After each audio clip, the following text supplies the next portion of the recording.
मंगलम भगवान वीरो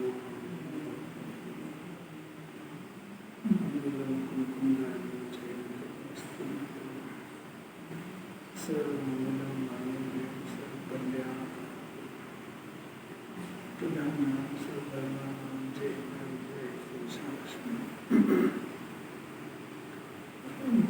समय सर्वाय सर्वभूत्या चकास्ते चित्सुभावाय सर्वभूतस्य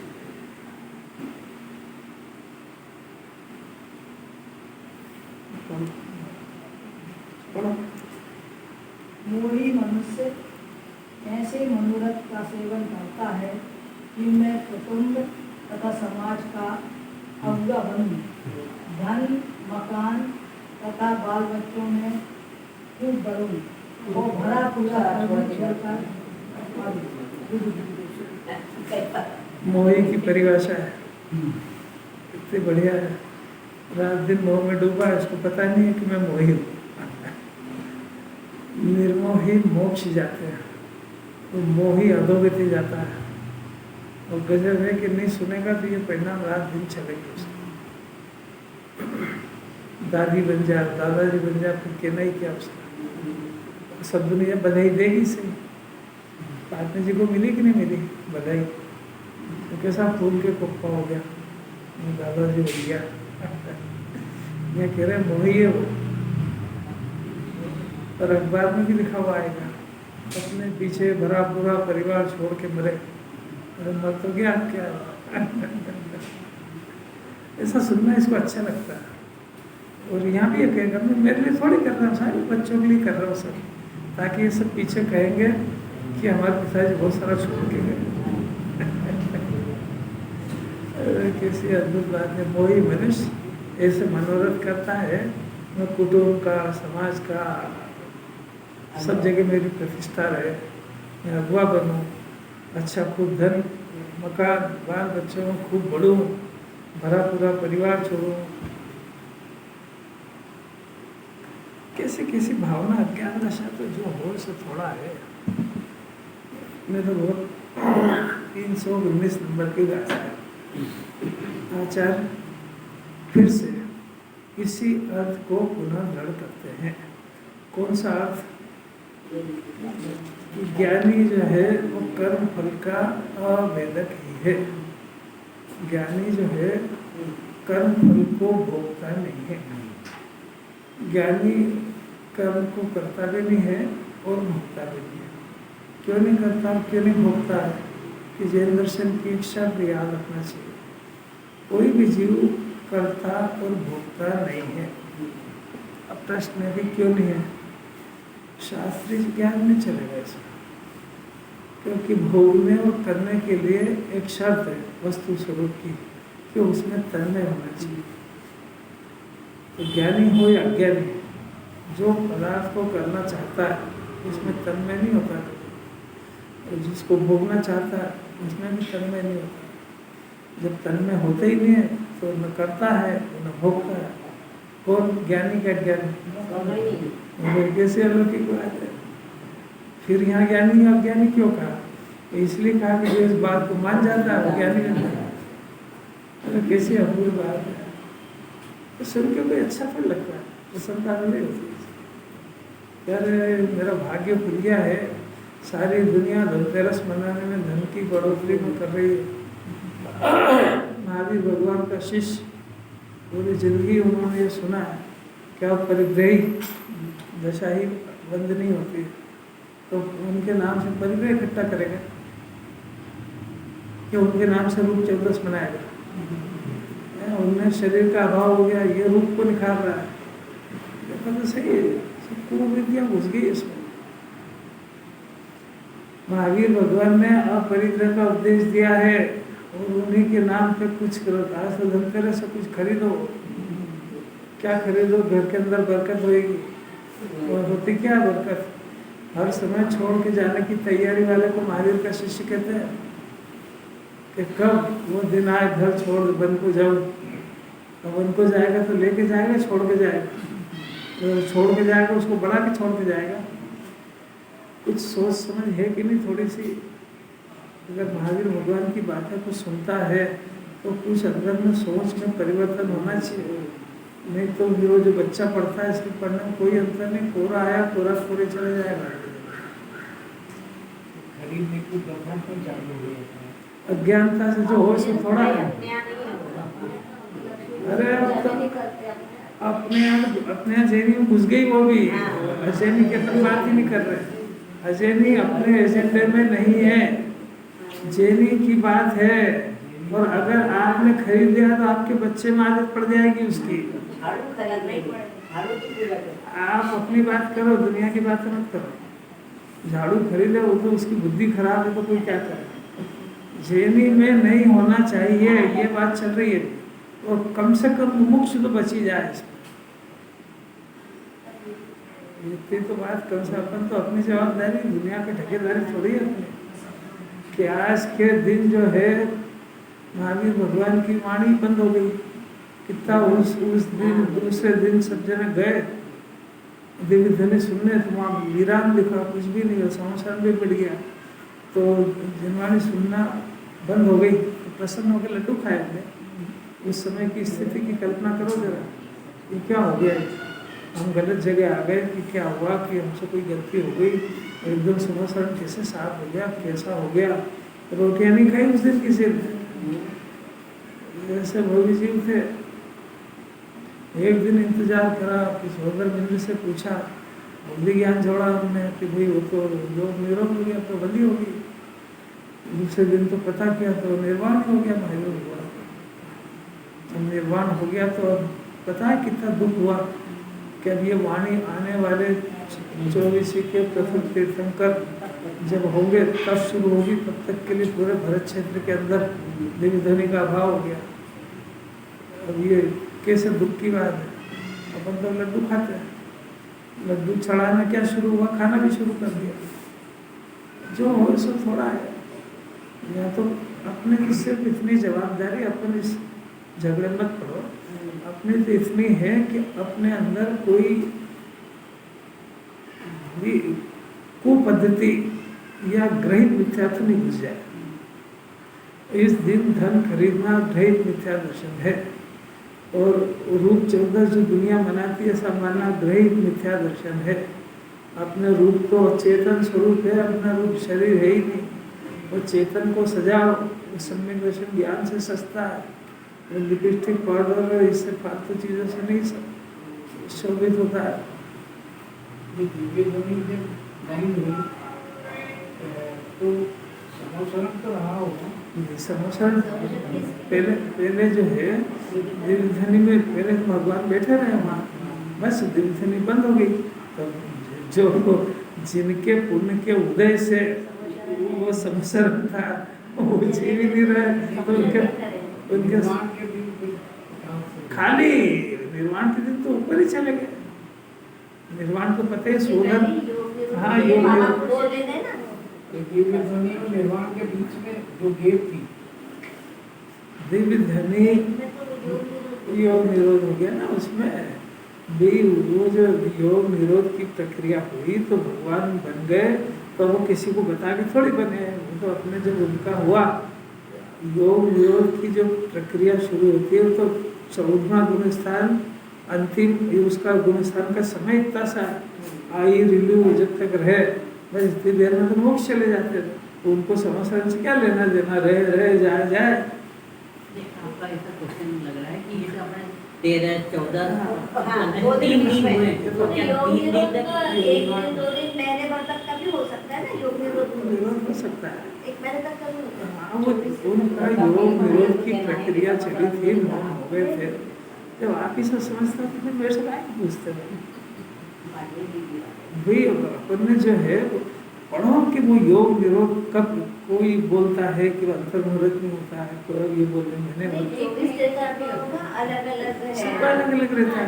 तो अब जैसे उनका जैसा उनकी आयु हो, हाँ जहाँ से जाते हैं हाँ। तो अब प्रश्न है कि समोसरण से चले गए ना, समोसरण खाली हाँ व्यक्तिगत हो गया। अब ये वहाँ चले गए। वहाँ चले गए। अब वहाँ जाकर के और जो है वो दिग्धनी तो पहले ही बंद हो गई थी। अब वो वहाँ पे योग निरोध हुआ, अंतिम माने अरहंत तो बनी थे, पहले थे ही से अरहंत। अब सिद्ध बनने की घटना है, और जितनी आयुष बची उतनी वो पूरी कर रहे हैं। और उससे क्या अंदर अनंत चतुष्टय में कोई अंतर नहीं पड़ता है। बाहर का संयोग है तो चाहे जो वो सम्यक दर्शन के काल में उसको भिन्न जानने थे, तो उनको तो उससे कोई वास्ता था ही नहीं। अब अपने प्रयोजन की बात रही तो भगवान दिखे ही नहीं। वो तो सोधर भी पता करता अवधि ज्ञान से कि ये गए कहाँ से हैं। तो फिर उसने देखा कि पावापुर के वहाँ पे जो है इनके नख और केश वगैरह थोड़े बहुत चिन्ह मिले, तो उससे पता लगता है भाई वो यहाँ से ऊपर गए। तो आज महावीर भगवान किस जगह है कि पावापुर के ठीक ऊपर विराजमान है, सम श्रेणी में विराजमान है। अब अनंत काल इधर उधर कहीं नहीं भटकेगा जी। वो अपना जी यहाँ से दे छोड़ के कहाँ जाएगा? जरा अपना प्रयोजन सोचते जाना। तो पूरा 343 लाख योजन की सिद्धशिला उत्तर का पूरा इतना नीचे, तो पता नहीं किसकी क्षेत्र में जन्मेगा और मरेगा। अब उनका जीव वहाँ से पार्श्वनाथ भगवान का जीव कहाँ है? इस समय शिखर के ऊपर। ऋषभ देव का कहाँ है? क्या भटकेंगे ही नहीं, खत्म हो गई बात। क्यों? भटकने का जो कारण था पाप और पुण्य का परिणाम वो खत्म हो गया। जब कारण ही नहीं है तो कार्य भी नहीं होता। इस पे वजन ज्यादा दो कि ये अपना जन्म मरण कैसे बंद होए, नहीं तो इसका कोई अंत आने वाला नहीं है। और सिर्फ जैन कुल में, और वो भी मुमुक्षु की भाग्य में है इतनी बात कि वो इस पे विचार भी कर सकता है। और इतनी सतर्कता दे रहे हैं ये भी थोड़ा साथ पाठी को कि इसके नाम से कोई ग्रहित मिथ्या दर्शन नहीं घुस जाए। ग्रहित मिथ्या दर्शन क्या कहते हैं? अग्रहित का तो अपनी बात चल रही है। ग्रहित यानी धनतेरस के नाम पे धन खरीदना ग्रहित मिथ्या दर्शन है। दीपा 14 के नाम पे कुछ भी वो करना वो भी ग्रहित मिथ्या दर्शन है। दीपावली के दिन सुबह महावीर भगवान मोक्ष गए, अमावस्या की सुबह, तो सुबह उठते से ही जल्दी उठ करके 4 बजे के समय उठ करके सबसे पहले महावीर भगवान की माला फेरे। उनका रूपस्थ पिंडस्थ ऐसे 4 ध्यान होते, तो उनका थोड़ा सी देर ध्यान करे, विचार करे कि हो ये एक जीव जो है अनंत काल तक के लिए कोई देह धारण नहीं करेंगे, तो उनको उनका स्मरण करें और फिर अपना भावना भाए कि हो मेरी ऐसी दशा, यानी मैं भी इस शरीर से रहित कब बनूंगा। तो जो बन गए हैं उनकी अनुमोदना करे, थोड़ा उनका स्मरण करे, फिर आकर के मंदिर में आकर के उनकी निर्वाण उत्सव मनाए खूब खुशियों के साथ। निर्वाण कान भाषा बोले, अच्छी पूजा करें महावीर भगवान की दिल लगा के। 12 महीने नहीं करता तो उस दिन तो करे, अच्छी पूजा करे, खूब धूमधाम से जन्मोत्सव उनका निर्वाण उत्सव मनाए। और वो इसलिए मनाए कि अपना निर्वाण, यदि निर्वाण नहीं हुआ तो मरण होएगा। निर्वाण और मरण का अर्थ समझे? मरने के बाद जन्मेगा उसको जन्म मरण कहते हैं। और इसके बाद शरीर में धारण ही नहीं करना पड़ेगा तो उसको निर्वाण कहते हैं। तो कैसी परम पवित्र दशा है। तो अपन आज के दिन इतना विचार तो करें कि मैं शरीर रहित हूँ। शरीर रहित एक एक जीव का स्वभाव ही आत्मा शरीर भिन्न भिन्न है, तो शरीर रहित ही यहाँ भी विराजता है। और अपने शरीर के संयोग की उपस्थिति में अपने को शरीर रहित विचार करे, बारंबार संस्कार डाले और ये उद्देश्य बनाए, पक्का उद्देश्य। जैसे कषाय को जन्म जन्म ले जाता है कि नहीं, ऐसे इस बात को संस्कार डाल ले अंदर कि मैं शरीर रहित हूँ, शरीर रहित रहना मेरा स्वभाव है और मैं बहुत जल्दी शरीर रहित की दशा को प्राप्त करूँगा। ये जन्मना और मरना और वापिस तन धरना और तन तजना, ये मेरे लिए बहुत कलंक की बात है। मैं ऐसे कुल में पैदा हुआ हूँ जहाँ के परमात्मा शरीर को धारण करने से नहीं शोभते हैं, शरीर के अभाव से शोभते हैं। तो मैं शरीर के सद्भाव में कैसे अच्छा लगूंगा? तो कांच में कितनी बार मटकेगा? कौन जिंदा के मुर्दा? मटकता कौन है? और प्रश्न कौन होता है? कौन होता है प्रश्न? तो कुछ बात समझ में आ रही है? ऐसा विचार करे। फिर शाम को उन गौतम स्वामी को शाम को केवल ज्ञान हुआ, तो फिर केवल ज्ञान हुआ तो जैनियों के घर में पूजा नहीं होती है, दिवाली की भी नहीं होती है, भगवान की भी नहीं होती है। भगवान की पूजा भगवान के दरबार में होती है। सिद्धांत समझो, अपन घर पे आप जयमाला पढ़ लो, स्तुतियाँ पढ़ लो, वो सब अलग बात है, वो तो रोज ही पढ़ना चाहिए। उस दिन से क्या कहा, रोज ही पढ़ना चाहिए। शाम को सामायिक करो, स्तुतियाँ करो, पाठ करो, तो काय के लिए पहले वो क्या बलि खाते जो होते थे, सब वो ग्रहित, बना के फिर पूजा करते सब थे। ग्रहित मिथ्या दर्शन है। ताकि समृद्धि बढ़े। समृद्धि, वो समृद्धि यहाँ केवल ज्ञान की समृद्धि बढ़े, ये भावने वाले जीव की जरूरत है। अब समझते नहीं करते। अब वो समझने लगा तो समझने लगा, तब भी अंदर से चली जाता नहीं है। अंदर से सारे वो अखबार ऐसा दिमाग खराब करते हैं उसका, रुचि बनी रहती है। परंपरा चली आ रही है। क्योंकि अगर उसकी रुचि थोड़ी कम पड़े तो इधर प्रवृत्ति होना चाहिए ना। ये तो भी शर्त ही थी है कि वो जो ज्ञानी कैसे बनता है। देखो 317 के ऊपर दिया ना वो, कि वो प्रकृति के स्वभाव से 2 शर्तें दी। देखो इसमें ये मैंने पढ़ा ना, देखिए ये 318 के ऊपर पढ़ा ना। ज्ञानी कैसे बनता है कि एक तो शुद्धात्मा के सद्भाव से, कि दूसरी बात है विरक्त कब होएगा कि शुद्धात्मा के स्वभाव के बाद विरक्त होएगा। विरक्त और रक्त तो संयोगों से विरक्ति कब होगी, बोलने से रक्त होएगा तो विरक्ति होएगी। अब ये मान लो इसने थोड़ी जिनवाणी पढ़ के वो पूजा विधान वगैरह, उस बही वगैरह की पूजा नहीं करी, साथियानी मांडा वगैरह वगैरह, तो विरक्त हो गया। अस्थि बगैर नास्ति होती ही नहीं है। मैंने स्वभाव में रक्त हो, उसकी पहली शर्त है कि शुद्धात्मा का सद्भाव हो ज्ञान में। तो ज्ञान में तो धन बैठा है, शुद्धात्मा आया ही नहीं, विकल्प में ही नहीं आया अभी तो। जरा जो कह रहे हैं ना, उससे अपना अंतर का मिलान करना सीखो। खाली सुनने की आदत मत डालो। ये सुनने की आदत तो व्यसन जैसी है, कि जैसा व्यसन हो गया ना, कोई बीड़ी तंबाकू सिगरेट नहीं पी जब तक चैन नहीं पड़ती, ऐसा सुने नहीं जब तक चैन नहीं पड़ती है। पर इसको अंदर में कुछ हो भी रहा है कि नहीं ऐसा, इसको विरक्त, जिससे जिनवाणी अनंत काल के लिए विरक्त करा रही है, कम से कम मानसिक ज्ञान में उसके प्रति विकल्प तो कम पड़े। शरीर की चिंता से थोड़ा तो बाहर आए। थोड़ा एक बार ये भी चिंता कर लो कि मैं निर्विकल्प कब होऊंगा, मेरे को मेरा शुद्धात्मा कब पसंद आएगा, मेरे अंदर से ऐसी आवाज़ कब निकलेगी कि मेरा प्राण मेरे तरसते हैं संकेत के लिए, मेरे शुद्धात्मा की प्रतीति मेरे को कब होगी। इस जन्म के बाद मेरे को शुद्धात्मा के गीत सुनाने वाला कोई चांस मिलेगा भी कि नहीं मिलेगा। मेरे को वीतरागी देव रोज वहाँ उसके अंदर शांति पाठ में बोलते हैं ना, जब तक मैं अदन सिद्ध नहीं बन जाऊँ, आपका साथ नहीं छूटे। तो ऐसा खाली बोलने के लिए है कि कुछ भावना भरने के लिए। जब तक मैं अदन सिद्ध नहीं बन जाऊँ, आपका नाम मेरी जुबान पे से जाए नहीं।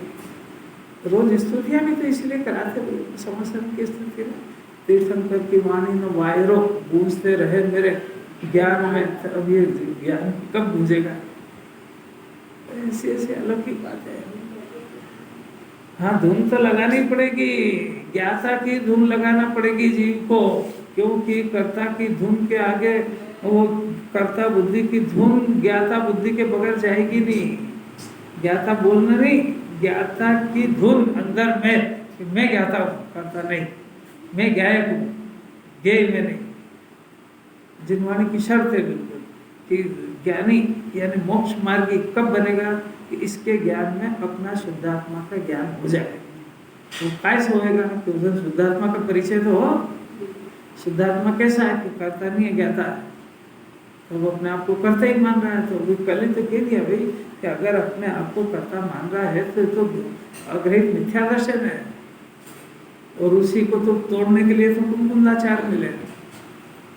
तो अब अग्रहित के ऊपर वार करना कि ऐसा ग्रहित नहीं कर आए, और नहीं बात चली जाएगी अनंत काल तक के लिए।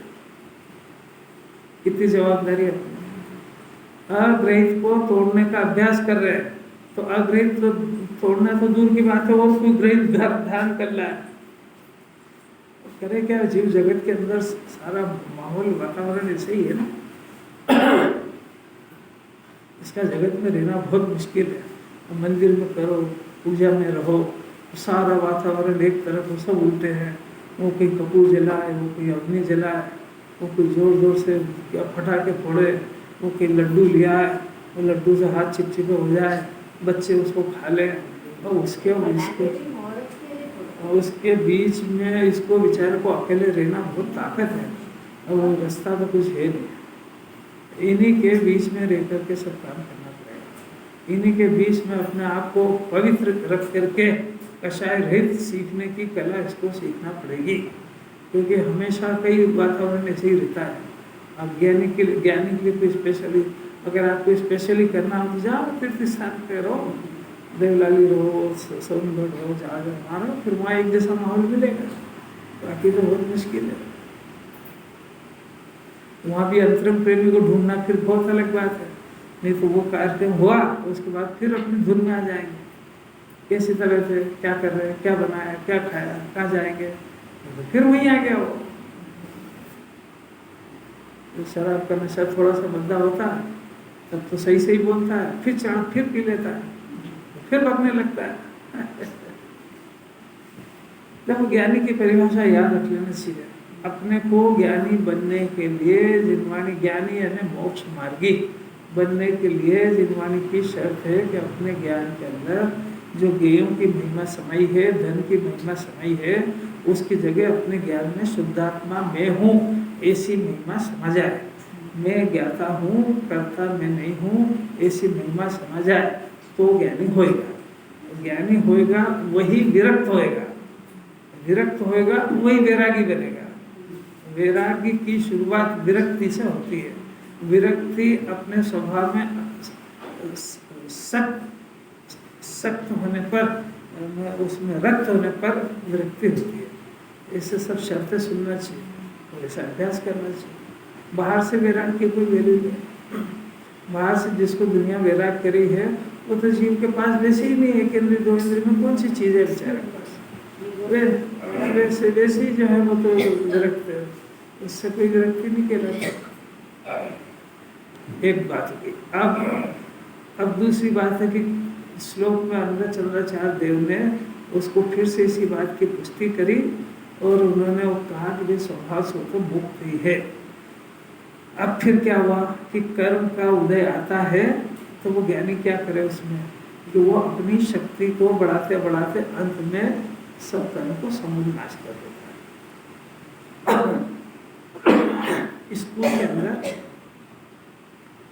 वो रस्सी खींचने का खेल कराते हैं, करा होगा ना सर ने। एक रस्सी रहती है, कुछ लोग 10 लोग उधर हो जाएंगे, 10 इधर हो जाएंगे, फिर वो रस्सा खींचेंगे। तो अब दोनों पक्ष में जोर लगा रहे हैं, तो कभी ये पक्ष इधर खींचता है तो कभी वो खींचता है। अब इसके अंदर अब देखना जरा इसकी साइकोलॉजी देखना कि एक पक्ष ने इधर जो ताकत से खींचा तो उसमें कितना इधर गया कि जितनी उसकी शक्ति कमजोर पड़ी उतना इसकी तरफ गया है। बात समझ आई क्या? उधर वाले पक्ष की जितनी शक्ति कमजोर पड़ी उतना इधर चला गया और फिर उनको फिर एकदम से करंट आया तो फिर जोर से खींचो तो इधर की जितनी शक्ति कम पड़ी उतना इधर खींचा। ऐसी रस्सा कसी कर्म में और ज्ञान में चलती है। कभी कर्म का उदय तेज रहता है तो कभी स्वभाव का पुरुषार्थ मंदा रहता है। कभी स्वभाव का पुरुषार्थ तेज होता है तो कर्म का पुरुषार्थ मंदा होता है। ऐसी रस्सा कसी उसको देख करके चलती है अंदर ही अंदर। तो कर्म बलवान कब कहते हैं कि जब जीव की शक्ति कम पड़ी हो तो कर्म का बलवानपना बताते हैं, और जब जीव की ताकत बड़ी हो तो कर्म का निर्बलपना बताते हैं। वो निर्बल सबक कुछ होता नहीं है। जीव की जितनी ताकत कमजोर पड़ जाती है, कई बार पड़ जाती है। ये कोई स्वभाव एक जैसा थोड़ी रहता है इसका परिणाम। कभी तो ऐसा लगेगा कि बस खूब जुट जाओ धर्म में, और कभी ऐसा लगेगा मन ही नहीं लगता। कितनी मेहनत करो क्या हो, तो इसके हाथ में नहीं ना कोई परिणाम लगा नहीं तो बेचारे के हाथ में नहीं तो करने ले। कितनी स्वतंत्रता है यार। देखो अपन तो ये देखो फिर से आचार्य कुलकुंदाचार्य उसी बात को फिर से दृढ़ करते, छोड़ते ही नहीं है। ज्ञानी कैसे बने देखो 319 नंबर की गाथा पढ़ लो।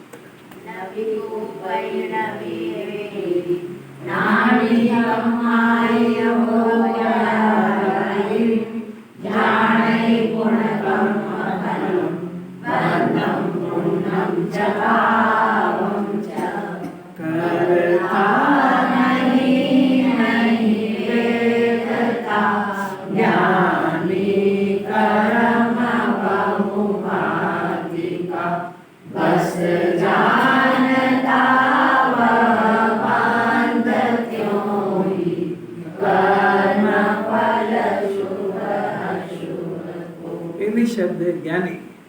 ज्ञानी बोलने से अपने दिमाग में आ जाना चाहिए कि मेरी ज्ञान में परिणति कब हुई। ये अपने लिए कितने कलंक की बात है कि ज्ञानमय होते हुए भी अपने को रागी, ज्ञानमय होते हुए भी यानी ज्ञान शरीरी होते हुए भी अपने को सशरीरी मान रहा है। सुख का समुद्र होते हुए भी अनंत दुख में अपना जीवन बिता रहा है।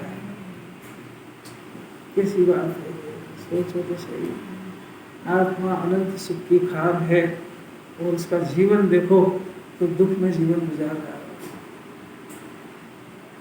कैसा है?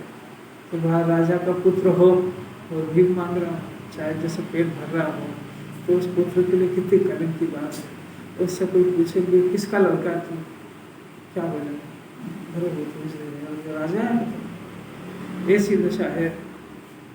अपने पिताजी का नाम क्या है? भरत सिंह। क्या करते हैं कि अनंत सुख को भोगते हैं। उनका पुत्र क्या कर रहा है? वो मिथ्या दर्शन और अनंतर की कषाय में जल रहा है। क्यों जल रहा है? बस इतनी सी बात है कि उनके आदेश का पालन नहीं करा। उनका आदेश क्या था कि आप अपने को अशरीरी देखो। आज दीपावली के निर्वाण उत्सव में खुशियाँ क्यों मनाई जा रही? कि वो अशरीरी है और ये सशरीरी है। तो सशरीरी होता नहीं है, शरीर संयोग में रहा था और शरीर संयोग जुड़ गया है। तो अशरीरी शरीर सहित शोभेगा कि कलंक नाम पाएगा? खाली सोचने की बात है, क्योंकि शरीर का लाना रखना छोड़ना इसके हाथ की बात तो है नहीं। खाली इसके अंदर में एक परिणाम चलता है कि वो शरीर से अपने को सुंदर, रूपवान, धनवान ऐसे कई वान घुसेड़ लिए उसने। अब ये नहीं कुछ भी उसमें। ज्ञान शरीरी सिद्ध वर्जित सिद्ध भंता। ज्ञान शरीरी है। खूब अच्छा है, खूब याद करो। आत्मा ज्ञान शरीरी है, जिसका ज्ञान ही बना हुआ है। ज्ञान शरीरी अपने को मानेगा तो मोक्ष मार्ग में प्रवर्तन हो जाएगा। ज्ञान शरीरी अपने को मानेगा तो ये औदारिक शरीर से किसी दिन छुट्टी मिल जाएगी। और अगर ज्ञान शरीरी अपने को नहीं माना, औदारिक शरीर वाला ही माना, तो जन्मेगा और मरेगा। शरीर का मिलना और बिछुड़ना, वो जन्म मरण नहीं, शरीर का मिलना और शरीर का बिछुड़ना। ये तो शरीर का मिलने में भी महाकष्ट है और बिछुड़ने में भी महाकष्ट है। तो खाली मिलने और बिछुड़ने में है कि जब मिलने से लेकर बिछुड़ने तक है। कैसी बात है? ऐसा ज्ञानी बहुत प्रकार के कर्मों को न तो करता है। ज्ञानी होते से ज्ञानी हुआ कि केवल ज्ञान की गारंटी हुई, ज्ञानी हुआ कि मोक्ष पथ में चल चुका। उसका जीवन कैसा होता है? बहुत तरह के कर्म उसके संयोग।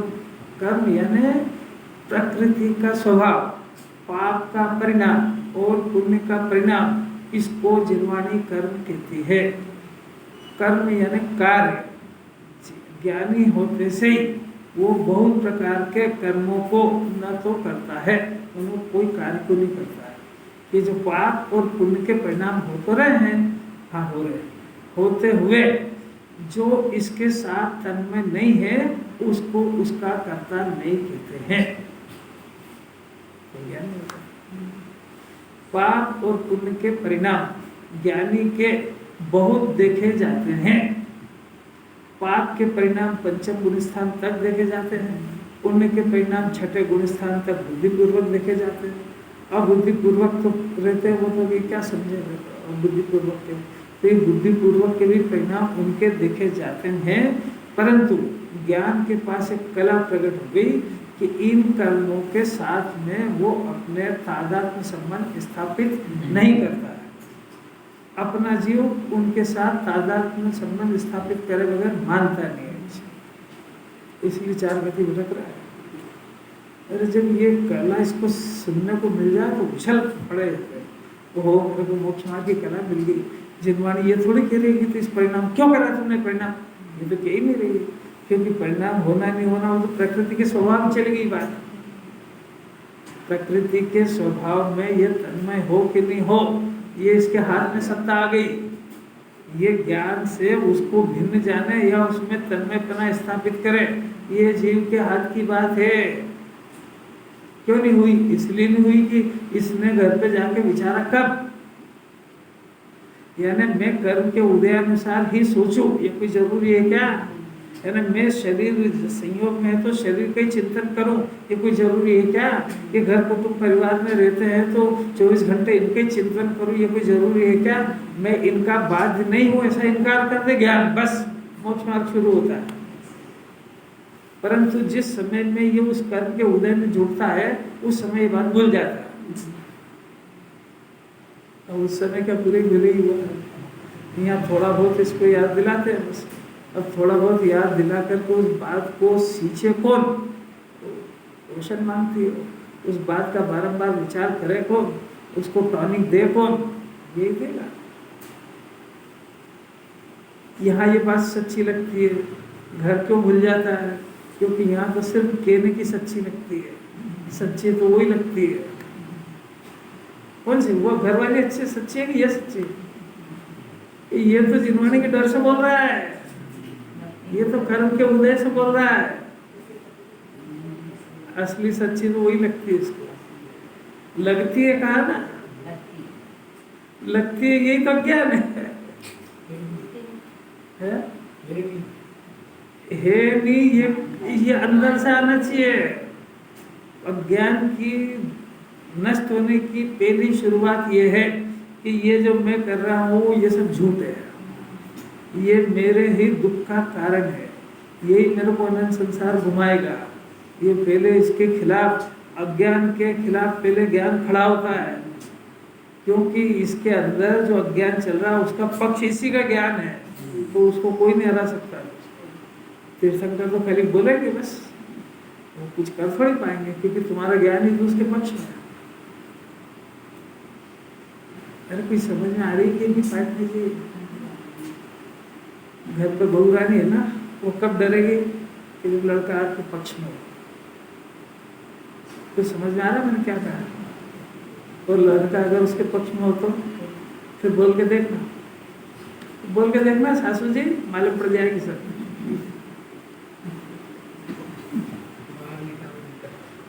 क्यों? घर मालिक आप हो कि वो? अरे बोलो तो सही, जब सामना तो करो, जब बोल रहे हो तो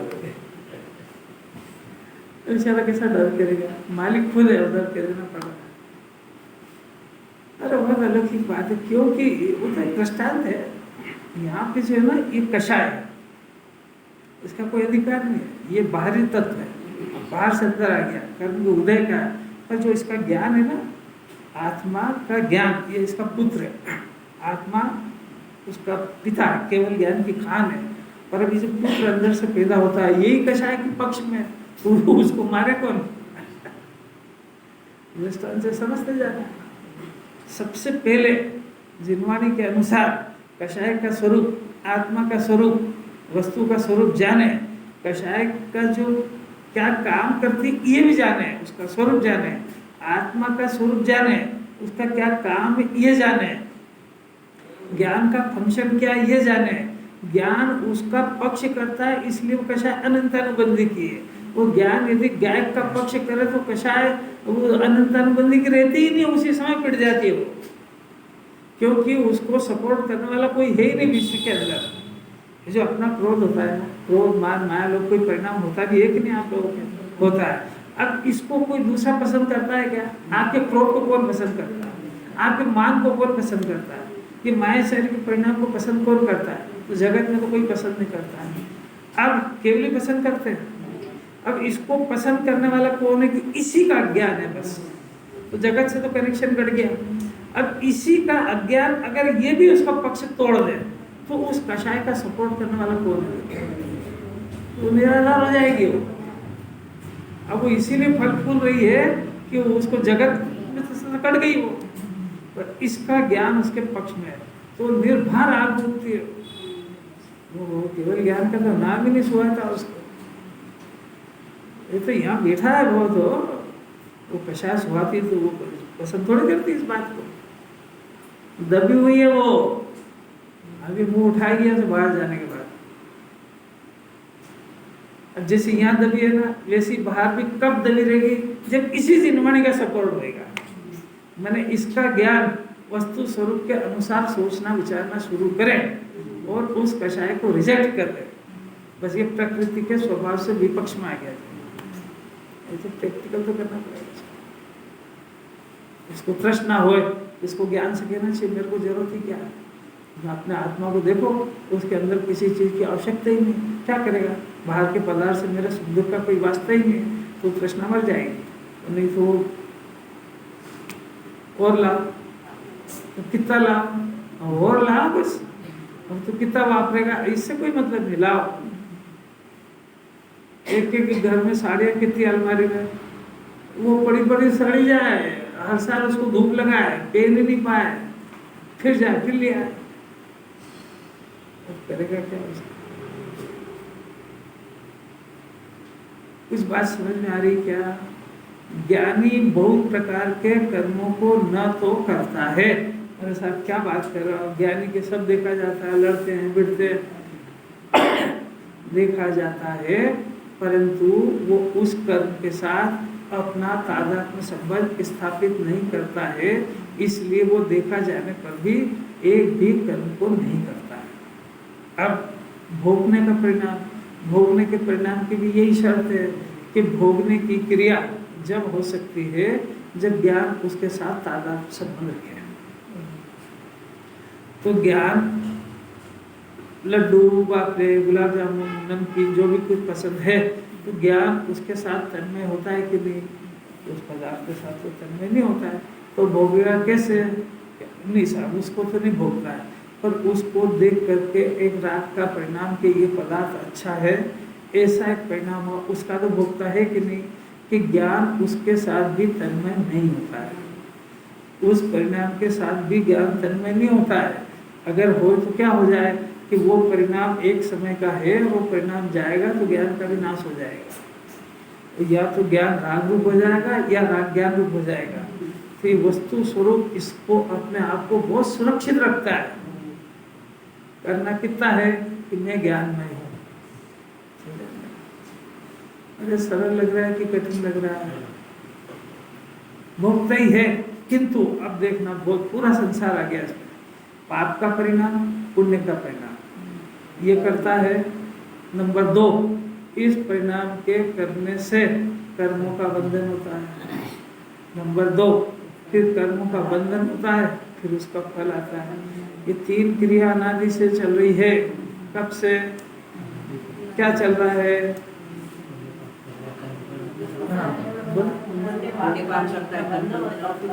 उसका फल भोगता है। अब ज्ञानी क्या कहते हैं कि तीनों ही काम नहीं करता, उसको ज्ञानी कहते हैं। देखो, कर्म फल को मात्र जानता है, ऐसे किसी बात है,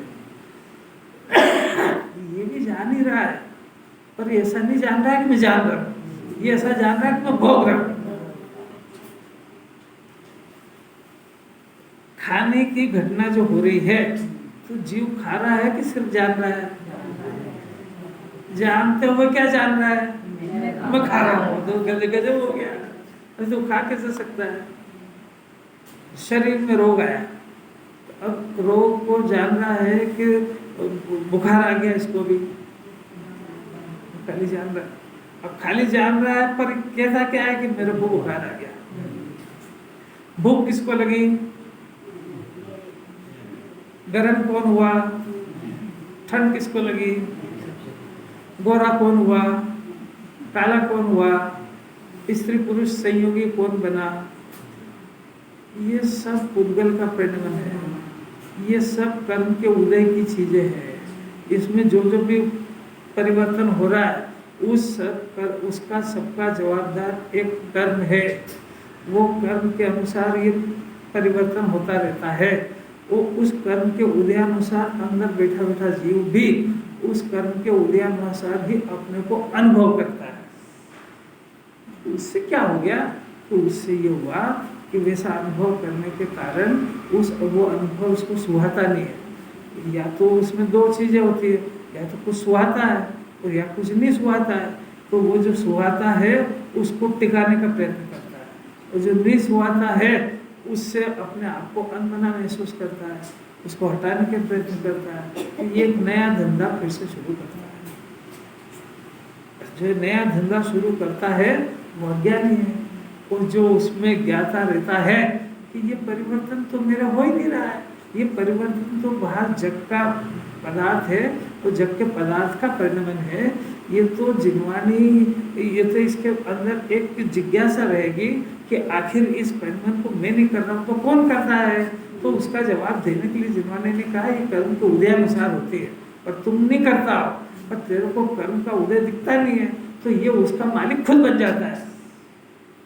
कुछ गलती समझ में आ रही क्या? अब भी इसको मानना तो पड़ेगा। इसको क्या ये करता क्यों बनता है, ये भी तो ऐसी थोड़ी हो रही घटना। बात समझ में आ रही है क्या?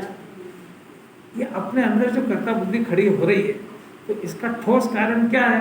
तो उस पदार्थ का करने वाला कोई दिख जाए तो बुद्धि छोड़ दे वहां से। अभी तो बुद्धि बहुत ज्यादा ही खराब है ना। जो बच्चा हो गया तो पोता पोती जो भी हुए, अब हुए हैं तो उसका टेंशन पालने वाले उसके माँ बाप है ना। फिर भी दादा दादी करे तो माँ बाप क्या करे, वो जिनवानी क्या करे? बोलो फ्री हो सकता है कि नहीं? अरे हो सकता है कि नहीं? अब कोई दादा दादी हो तो बताना मेरे को फ्री। माथा मारे ही जाए तो हर बात बेइज्जती होती है। वो बहु ऊपर से नहीं बोलती, अंदर से कहती है ये डोकरे को क्या काम है, मेरे को पढ़ा लूंगी मैं उसके जबरदस्ती ना स्कूल में। स्कूल जाकर रोक लेती है, ये करती है वो करती है, मेरे को पीटने दो, इसको पढ़ता नहीं है, जीवन खराब हो जाएगा इनके लाड़ में, तो क्या करेंगे? पर वही दो ही को समझ में नहीं आती है ना। इस जन्म में आ जाए तो बहुत बड़ी बात है। जिनवानी कह रही उधर से अपने उपयोग को हटाओ, तुम्हारी जरूरत नहीं उधर। तुमने अपने छोरे छोरी को में लगाने में जो जीवन बर्बाद करा वही बहुत है। अब तो स्टॉप करो उसको। बहुत मुश्किल बात है, बहुत मुश्किल का अच्छा समझ में आया। ऐसा इसको लगता ही नहीं है कि मैं अभी जहाँ पर जिस जगह हूँ वहाँ मेहमान हूँ, बहुत जल्दी मेरे को यहाँ से छोड़ के दूसरी धर्मशाला में जाना है। अगर ऐसा लगे ना तो वहाँ की सब क्लेश आधे खत्म हो जाए। कोई सी भी बात हो तो उस पर लगे तो अपना जीवन कितने दिन का बचा है, हो रहा तो ना जो हो रहा है क्रम बंद हो रहा है, उसमें क्या है? अच्छा धर्मशाला के अंदर कोई नल बंद है, कोई बिजली बंद है, कोई ट्यूबलाइट खराब हो गई, कितना संताप है। अपन तो जा रहे हैं, उसका क्या काम है? वो जाने, वो दूसरा यात्री जाने।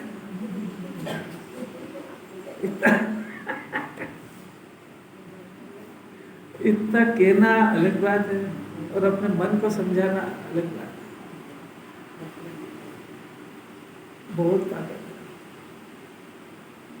अब देखो टाइम तो हो गया, 2 मिनट टीका पढ़ते थे। भक्ति कर लें कर लो भगवान की। बिल्कुल।